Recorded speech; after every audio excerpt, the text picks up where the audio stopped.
नमस्कार, प्रणाम, हरे कृष्णा। मैं आचार्य विष्णुचित जी। शंका समाधान कार्यालय में बहुत सारे प्रश्न आए। उन प्रश्नों में कुछ ऐसे प्रश्न भी थे जो सर्वाधिक लोगों ने पूछा। जैसे मांस हमारे लिए कितना उपयुक्त और अनुपयुक्त है, थोड़ा इस बारे में विवेचन करें और समस्त सनातन हिंदू धर्मावलंबी को मार्गदर्शन करें। तो इस विषय में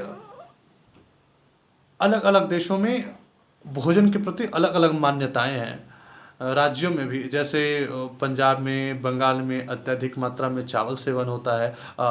बंगाल में और मद्रास में। पंजाब में आप चले जाएं तो अत्यधिक मात्रा में रोटी सेवन होता है। चीनी देश में आप चले जाएं तो वहाँ मेढक सर्वप्रिय आहार है। अरब अरब देशों में चले जाएं तो टुम्बा अत्यधिक मात्रा में प्रयोग किया जाता है। ठंडे प्रदेश में मांस सहज रूप से हर घर में उपलब्ध है।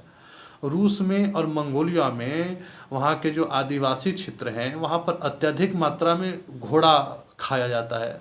यूरोपवासी तो सुअर और गौमांस उनके जीवन के दैनंदिन दिनचर्या में ही शामिल है।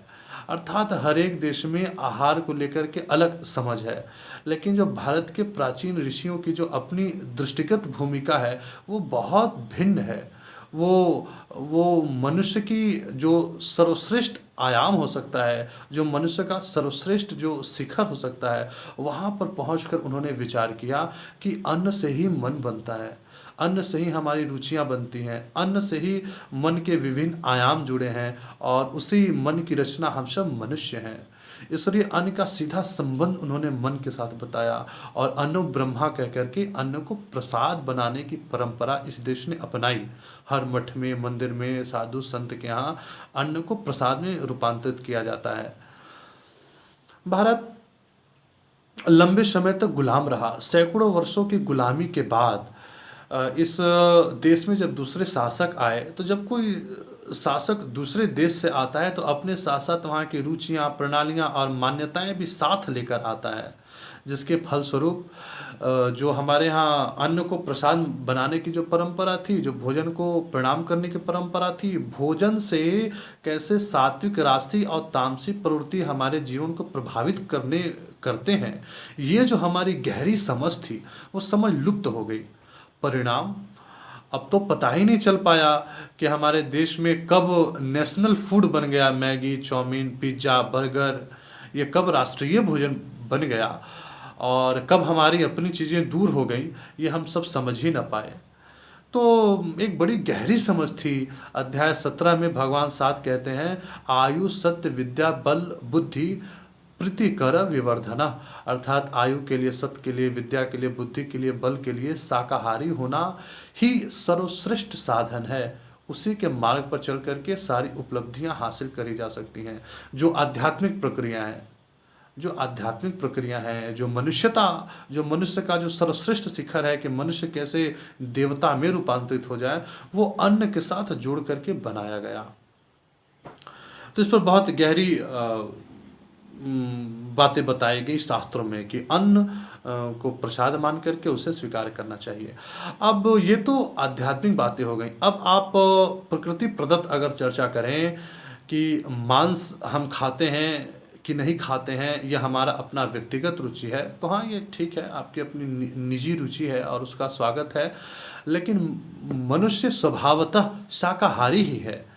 जैसे आप अनुभव करेंगे कि जितने मांस खाने वाले स्थूलधारी जीव हैं, जानवर हैं, जैसे शेर, बाघ, कुत्ता, बिल्ली, आपने अनुभव किया होगा कि ये लोग जिह्वा से पानी पीते हैं।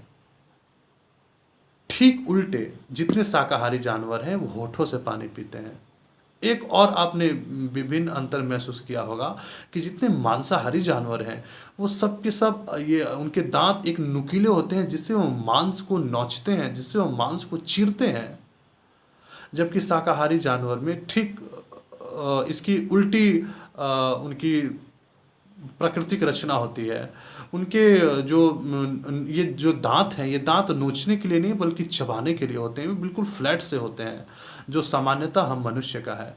हम मनुष्य भी होठ से पानी पीते हैं और हम मनुष्य भी अपने दाँतों का इस्तेमाल भोजन को चबाने में, उनके रस को निचोड़ने में प्रयोग करते हैं, तो सामान्यतः हम शाकाहारी ही हैं।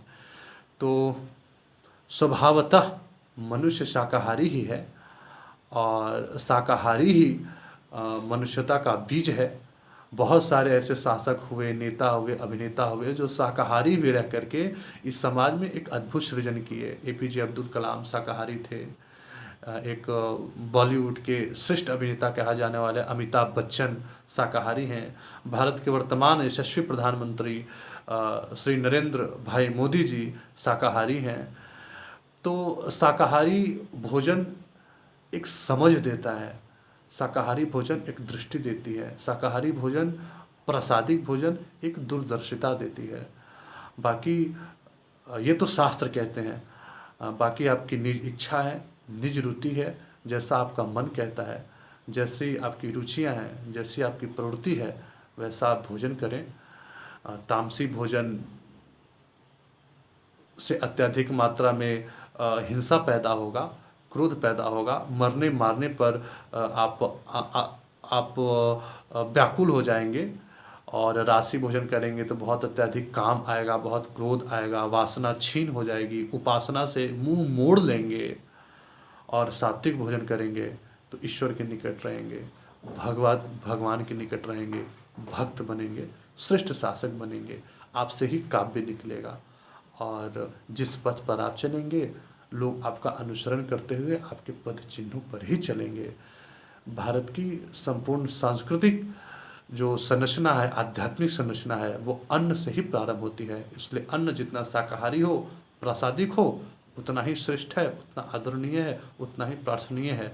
बाकी जैसा आपका निज कहता है, मन कहता है, वो भी आदरणीय है। हरे कृष्णा।